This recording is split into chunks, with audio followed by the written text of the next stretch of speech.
पुण्यातल्या सभेमध्ये फडणवीस यांनी सज्जाद नोमाणी यांचा व्हिडिओ ऐकवलाय। ऑल इंडिया पर्सनल लॉच्या व्हिडिओवरून फडणवीस हे चांगलेच आक्रमक झालेत। वोट जिहाद होत असेल तर आपल्याला मतांचं धर्मयुद्ध लढावंच लागेल असाही इशारा फडणवीसांनी भर सभेत दिलाय।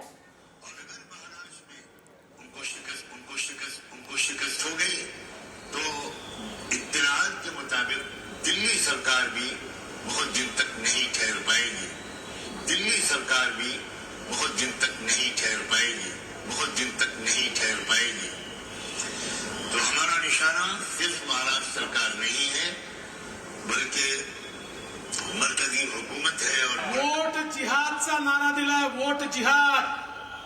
आणि वोट जिहाद के सिपासलार कोण आहे तुम्ही ऐकलाय?